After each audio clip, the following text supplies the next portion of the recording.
Olá, paz do Senhor. Hoje nós vamos estudar o capítulo 18 do livro de Jó e que seja uma bênção do Senhor na minha e na sua vida. Amém? O Senhor nos dê direcionamento, que o Senhor nos dê discernimento, abra a nossa mente, os nossos corações para que possamos aprendermos com essa palavra. Em nome de Jesus.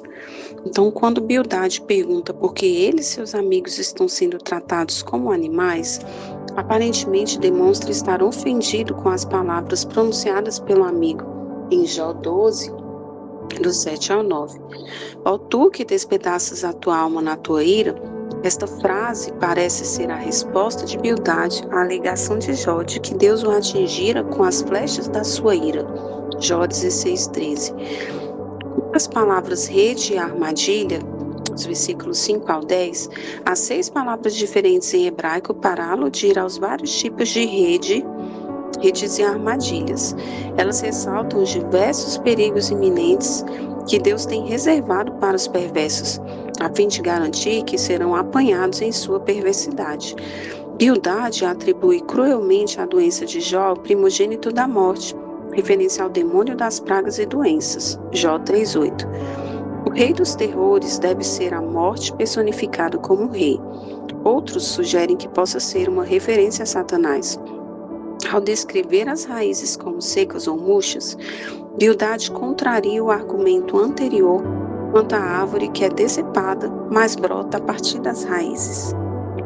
Jó 14, 7 e 8. Haveria mais esperança para uma árvore do que para um ser humano, criado à imagem e semelhança de Deus? Para Bildade, não havia esperança para a descendência de Jó, uma vez que Deus apagaria a memória dele na terra, tendo dado cabo de seus descendentes. Na antiguidade, isso era sinal de maldição divina. Mais uma vez, Bildade manifesta grande insensibilidade com relação a Jó pelas perdas que este sofreu, especialmente dos filhos. Jó 8:4. Neste breve resumo, Bildade usa a palavra perverso, nos versículos 20 ao 21, que em hebraico tem o sentido literal de injusto, refutando a alegação de Jó de que Deus os entregou ao ímpio. Bildade cria que as acusações dos versículos 5 ao 20 comprovam a acusação de que Jó é culpado e age com perversidade. Então, amados, o uso do plural é uma marca de cordialidade, já que o discurso de Bildade se dirigia a Jó, o plural seria um sinal de polidez. A segunda frase não contém um imperativo no texto hebraico. Bildade estava expressando um desejo. Bildade acreditava que o fato de Jó rejeitar o conselho de seus amigos era o mesmo que chamá-los de animais irracionais. Bildade tentou corrigir a perspectiva de Jó. Não era Deus que, irado, estava dilacerando Jó, e sim a própria ira de Jó contra Deus. Deus não era obrigado a esvaziar a terra ou mover a rocha só para satisfazer as exigências egoístas de Jó, assim como a ordem física da terra é estabelecida pelas leis de Deus, assim também seus padrões mortais. Violar as leis da natureza em favor de Jó seria tão errado para Deus quanto não considerá-lo culpado de seus pecados. Como a luz que se apagará, deixando a tenda no escuro, assim também o infortúnio viria sobre os perversos e sua vida tomaria um rumo para o pior. A luz representa uma vida abençoada, vívida, de acordo com os padrões elevados de Deus, vivida de acordo com os padrões elevados de Deus, ao passo que as trevas simbolizam o contrário. Em outros contextos, luz representa verdade e conhecimento, e escuridão indica pecado e ignorância. A vida bem-sucedida é comparada a andar num caminho sem obstáculos nem tropeços. Pode até parecer que o ímpio está caminhando bem, com vigor de seus passos, mas o próprio conselho será a sua ruína. 6 palavras diferentes denotando a armadilha são usadas para retratar de maneira metafórica os perigos imprevisíveis que poderiam apanhar o ímpio. Os perigos com que o ímpio se depara lhe trazem constante terror, inclusive a perspectiva da morte. Bildade enxerga na condição de Jó sinais de que o destino dos ímpios estava sobre ele. Primogênito da morte significa a calamidade ou a forma mais terrível de morte existente. No final, o ímpio perderá tudo e será intimado pela morte, o último inimigo, o rei dos terrores. A linguagem lembra o deus cananeu, cujo apetite era insaciável e cuja boca e garganta estavam sempre abertas para receber suas vítimas. A morte é retratada de forma parecida no Antigo Testamento.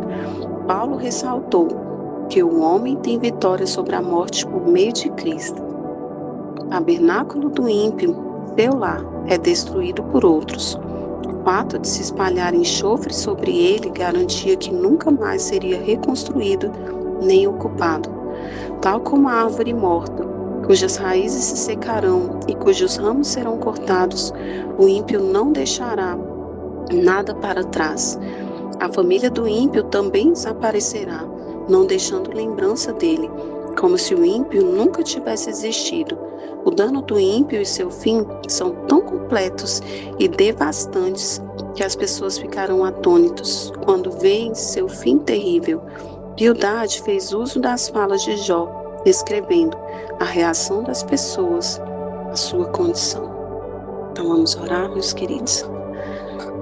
Senhor, nós te louvamos, ó Deus, por essa palavra, Pai, e clamamos que o Senhor nos dê graça e sabedoria, ó Deus, para que tomemos cuidado com os julgamentos precipitados, ó Pai. A verdade sem amor, ela pode ferir. E nós clamamos a Ti, ó Deus, em nome de Jesus, que haja compaixão do Senhor, ó Deus, nas nossas vidas, ó Pai, porque a verdade precisa ser acompanhada de amor e misericórdia, ó Pai. Assim como diz em Efésios 4,15, antes seguindo a verdade em amor. Nós te louvamos, ó Deus, pela Tua justiça e sabemos e cremos que nenhuma injustiça ficará para sempre sem resposta, porque o Senhor é um justo juiz e o Senhor é aquele que ama a justiça, ó Pai. Sabemos que muitas vezes o Senhor permite provações para fortalecer a nossa fé, para amadurecer o nosso caráter e cumprir os seus propósitos nas nossas vidas. Nós cremos que todas as coisas cooperam para o bem daqueles que te amam. Nós queremos, ó Deus, sermos consoladores, ó Pai, não acusadores. Senhor, em nome de Jesus, que possamos oferecer oração, presença e palavras de esperança, ó Pai. Que possamos levar as cargas uns dos outros, que não venhamos julgar, Senhor, que possamos falar a verdade em amor, confiarmos na Tua justiça e sabermos também, ó Deus, que nem toda dificuldade é consequência de pecado. Nós possamos ser instrumentos de consolo para aqueles que sofrem, ó Pai. Essa é a nossa oração, ó Deus, em nome de Jesus. O Senhor nos ensine, ó Deus, todos os dias sobre a Tua justiça, ó Pai, e que nós possamos buscarmos a Tua graça, ó Pai, compreendermos, ó Deus, a Tua graça também, ó Pai, buscarmos compaixão e conhecermos os propósitos mais profundos do Senhor, ó Deus, para as nossas vidas, ó Pai. Nós sabemos, ó Deus, que o chamado do Senhor para nós é que nós venhamos unir a verdade, o amor e a misericórdia ao lidarmos com quem enfrenta tempos difíceis, ó Pai. Queremos ser usados pelo Senhor nessa terra, em nome do Senhor Jesus Cristo, ó Pai. Nós pedimos que o Senhor, Deus glorioso, nos dê espírito de sabedoria e de revelação por meio do pleno conhecimento do Senhor. Oramos também para que os olhos dos nossos corações sejam iluminados, a fim de que conheçamos a esperança para a qual o Senhor nos chamou, que são as riquezas da gloriosa herança do Senhor concedida aos santos e a incomparável grandeza do seu poder para conosco, os que cremos, conforme a atuação da sua poderosa força. Deus exerceu esse poder em Cristo, ressuscitando dentre os mortos e assentando à sua direita nas regiões celestiais, muito acima de todo governo e autoridade, poder e domínio, e de todo nome que se possa invocar, não apenas nesta era, mas também na que há de vir. Deus colocou todas as coisas debaixo dos pés dele e o designou cabeça de todas as coisas para a igreja, a qual é o seu corpo, a plenitude daquele que enche todas as coisas em tudo. Amém.